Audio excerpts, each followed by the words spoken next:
C'est 101%, oui c'est 101% avec Davy. Et Davy, il s'est dit, qu'est-ce que je vais faire dans 101%? Qu'est-ce que je vais faire d'original? Parce que depuis quelques mois, il essaye à chaque fois de faire un petit truc nouveau et tout ça, machin. Et là, il s'est dit, Davy, enfin, non pas Davy, le gars, on va dire que c'est un gars, d'accord? Le gars, il s'est dit, j'ai plus d'idées. Alors, l'idée, c'est de faire un 101% normal. Alors, une idée de fou qu'il a eu, le mec. Mais bon, alors il s'est dit, bon, comment faire un 101% normal, le gars? Eh ben, un 100% normal, ça commencerait par un sommaire, il s'est dit, comme ça. Alors, il commence par un sommaire. Alors, il se dit, alors le sommaire, ça peut être quoi? Le sommaire, ça peut être un reportage, par exemple. Un reportage sur The Gazetto. Voilà. Et il le dirait en japonais. Et il le dirait bien. Et même le Alex Pilote, qui serait derrière la caméra, ferait, ouais, comme ça, genre, c'est bien. Alors, lui, il serait content parce que normalement, il parle super mal japonais, le gars. Enfin, c'est pas moi, hein, c'est un autre mec, hein, parce que moi, je parle japonais couramment. D'ailleurs, je dis wasabi, comme tout le monde. Temps perdu, parce qu'on est encore dans le sommaire. Enfin, le gars sera encore dans le sommaire, donc temps perdu. Ensuite, Retro and Magic sur les Bitmap Brothers. Bitmap Brothers, c'est une boîte qui fait des jeux vidéo en Angleterre. Ça, il ferait croire qu'il le saurait, mais en fait, il l'aurait demandé à Julien Pirou avant de venir, le mec. Et puis, il dirait après, on commence par les news. Et là, pouf, il y aurait les news qui se lanceraient. Concept, quoi. Mais pourquoi tu parles des news en dernier alors que ça devrait être au début du sommaire? Ah ça, le mec, il dirait les news en dernier parce qu'il y aurait un mec qui serait réalisateur de l'émission qui lui aurait dit c'est mieux de le dire en dernier vu que c'est le truc qui vient tout de suite. Voilà. Ah, c'est pas faux. Ok. C'est la télé, hein.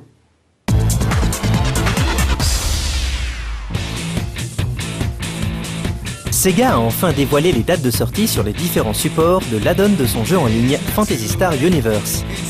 Cette extension, sous-titrée Ambition of the Illuminous, sera en effet disponible en téléchargement sur le Xbox Live à partir du 20 novembre prochain, pour 19 €.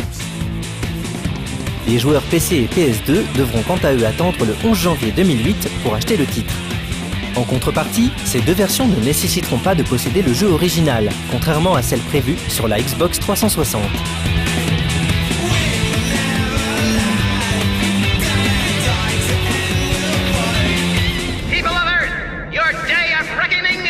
La technique employée par Telltale Games pour faire parler de son jeu Sam & Max à l'occasion du début de la saison 2 est plutôt sympathique. Le 4e épisode de la première saison est en effet téléchargeable via le site officiel des développeurs. L'initiative est d'autant plus agréable que ce volet intitulé Abe Lincoln Must Die est un excellent jeu.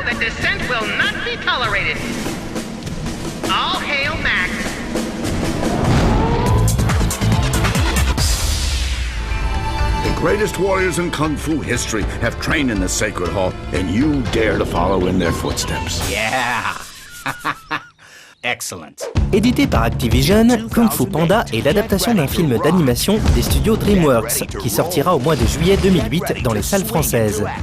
Son scénario est simple. La jungle chinoise est envahie par une horde de léopards. Pour remédier à ce problème, les autres animaux doivent s'en remettre à un des leurs. Et ce sauveur providentiel, c'est un panda plutôt paresseux qui devra pourtant se perfectionner dans l'art du Kung Fu pour porter secours aux siens.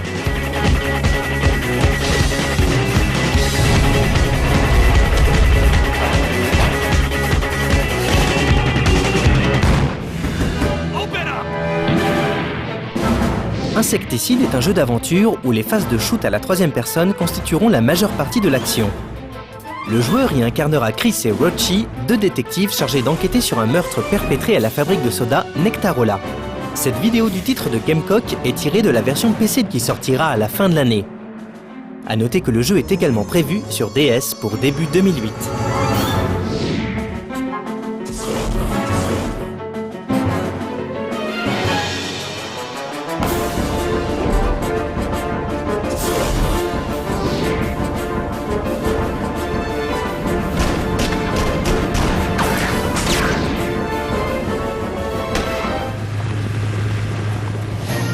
Africa fait partie de ces jeux énigmatiques qui tardent à dévoiler leur concept. Pourtant, ce n'est pas faute de diffuser quelques belles vidéos où l'on peut voir évoluer la faune et contempler la flore du continent africain. Développé par le bien nommé Rhino Studio, le titre est prévu sur PlayStation 3 mais ne possède pas encore de date de sortie.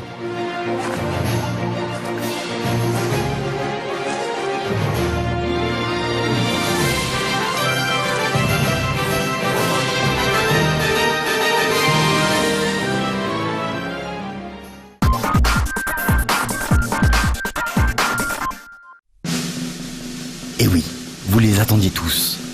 Ça fait des mois qu'on se bat pour les revoir à l'antenne. Mais ça y est, elles sont de retour sur nos lives. Haruka et Yukari, Harukari, Okaeli Nasai. Merci à tous ceux qui ont voté pour le J-Top, sans fléchir pendant toutes ces semaines. Aujourd'hui, cette victoire, c'est aussi un peu la vôtre.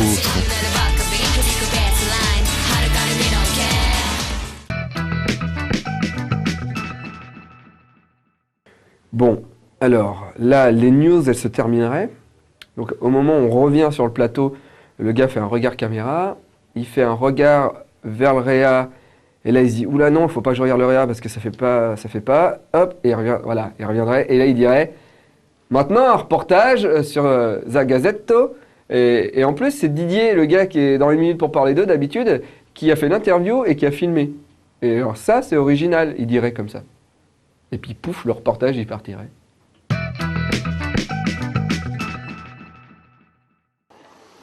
Alors là, on va interviewer The Gazette.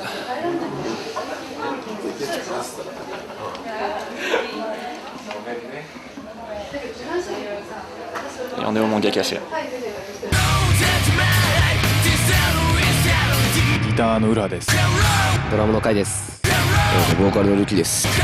ベースのレータです。北直です。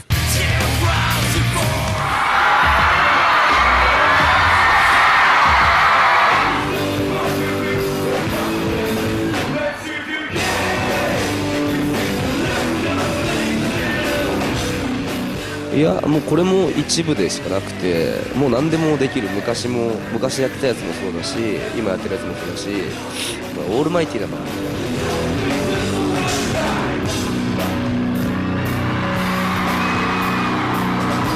自分らしさを大切にした方がいいと思いますね。自分ってものを見つけた方がいいかなと。あとひたむきな努力が絶対条件かなと思いますね。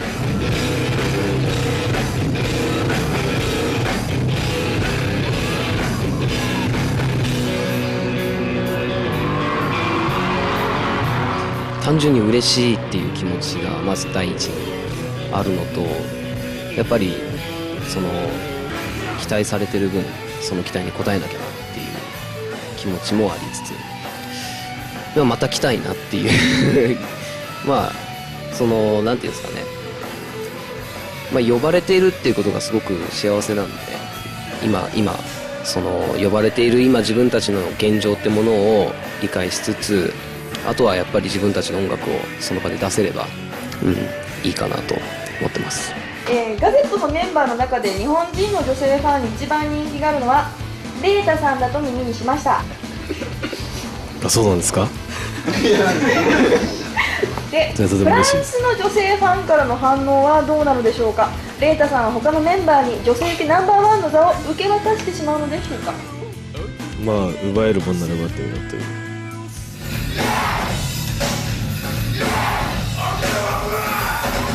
あ、すいません、なんかでもフランスはね、まだ昨日来たばっかでどんな反応だか分かんないですけども、まあ、ガゼットを愛してくれれば俺はそれでいいかなと思っております。あと日本でも別に俺が一番人気あるわけとかではないんですけどまあみんなかっこいいんで。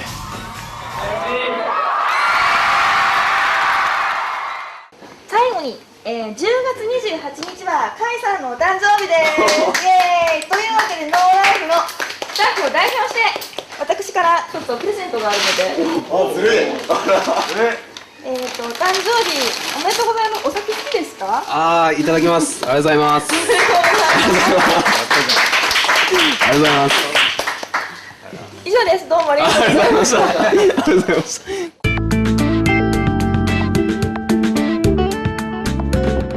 Bon, alors après, là, un retour plateau. Là, le gars, il regarde la caméra, il dit temps perdu, je pense. Court, mais on comprend, quoi.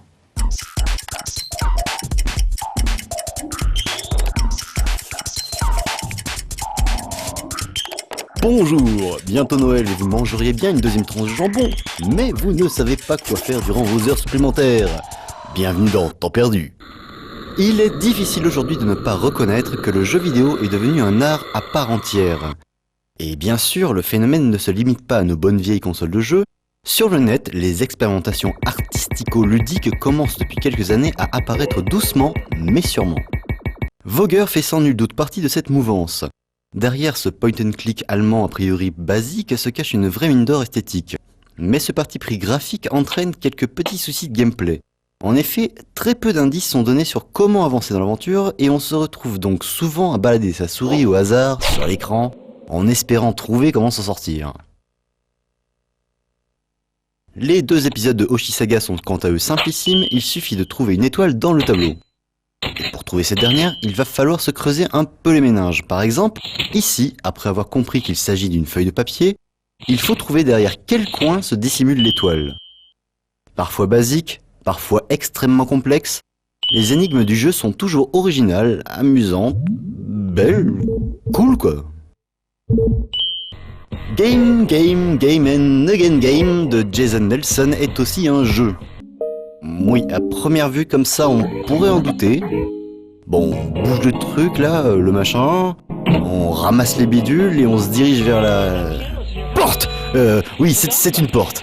De temps en temps, il est possible de cliquer sur une sorte d'œil pour faire apparaître des vidéos. Bon alors ok, ce n'est peut-être pas le jeu le plus fun de l'année, mais il a au moins le mérite de nous faire réfléchir. Réfléchir à quoi, je ne sais pas, mais je suis sûr que ce bon Jason a un truc à nous dire, un message, une loi nouvelle. Oui, et ça doit être sans doute pour nous dire de ne pas oublier que, pour gagner plus, jouer plus.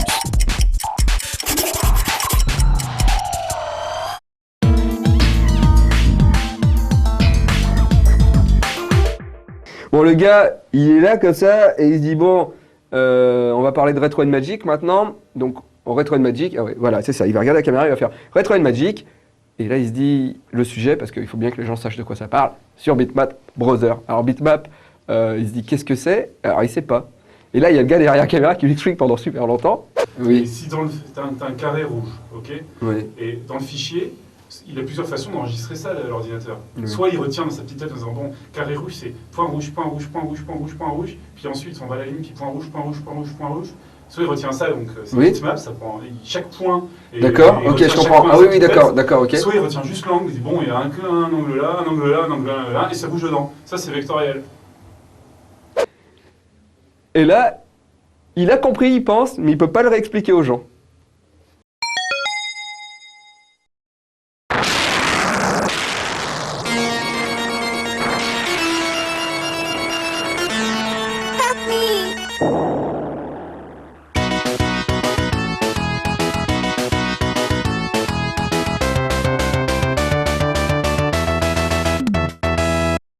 Les Bitmap Brothers sont un développeur anglais de légende à qui l'on doit certains des plus grands titres de l'Amiga. Xenon, Speedball, Magic Pocket, Gods, mais aussi quelques titres uniques en leur genre, comme ceux dont on va parler aujourd'hui, Cadaver et Z.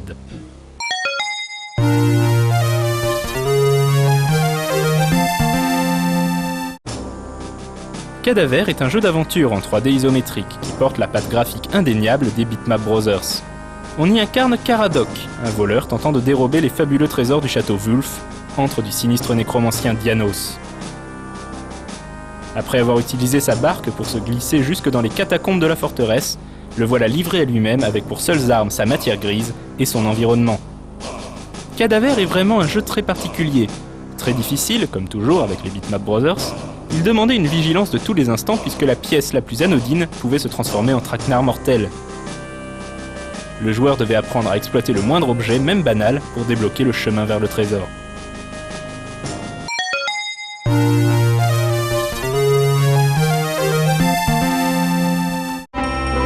Parfois appelé Cadaver 2, The Payoff tient pourtant plus de l'add-on que de la suite proprement dite. Revenant victorieux du sinistre donjon, Caradoc s'apprête à rencontrer son commanditaire à l'auberge et recevoir sa récompense. Mais bien évidemment, les choses ne se passent pas comme prévu et c'est le début d'une nouvelle aventure encore plus dangereuse. Au niveau des graphismes et du gameplay, le jeu est en tout point identique au Cadaver original. La seule différence vient donc du scénario et de la difficulté, relevée d'un cran si c'est possible.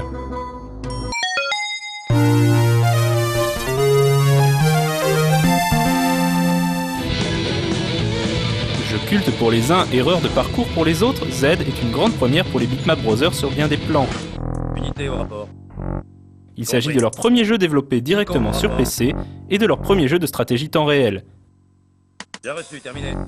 Opposé au moment de sa sortie à Warcraft 2 et Command & Conquer, Z a eu bien du mal à se tailler une place entre ces deux léviathans. Il ne manquait pourtant ni de qualité, ni d'idées. Véhicule terminé. Dans un univers de science-fiction pas très sérieux, deux factions de robots crétins s'affrontent dans une guerre interplanétaire sans pitié. Aucune explication n'est donnée sur les origines et raisons du conflit, d'ailleurs Z n'a pas vraiment de scénario visible à l'œil nu. On se rappellera surtout de ses trois principaux protagonistes, Brad et Alan, ineptes pilotes d'un vaisseau de ravitaillement que le joueur va suivre de planète en planète, et surtout l'inénarrable Général Zod, caricature d'officier tout droit sorti d'Apocalypse Now. La principale différence entre Z et ses concurrents vient de la gestion des ressources, ou plutôt de son absence. En effet, nul champ de Tiberium ou mine d'or à exploiter dans Z. L'enjeu des cartes est de prendre le contrôle de territoires en s'emparant de leur drapeau. Plus un joueur possède de territoires, plus ses usines produisent d'unités rapidement. Du coup, la stratégie est brutale et rapide, et l'IA était particulièrement redoutable, ne faisant que peu d'erreurs et n'en pardonnant aucune. La capture des territoires les plus stratégiques donnait lieu à des batailles acharnées. Mine de rien, si l'on accepte la suite Steel Soldier, sortie en 2001, le seul autre STR à avoir repris cette idée géniale avec succès semble être Warhammer 40 000 Dawn of War. Et après un très bon mais mal aimé Z2 Steel Soldiers, la société s'est lentement éteinte, ses fondateurs l'ayant quitté en 2004 pour créer une nouvelle structure, Tower Studio. Pourtant les bitmaps existent toujours, comme le prouve leur association au récent remake de Speedball 2, réalisé quant à lui par les Français de Kiloton.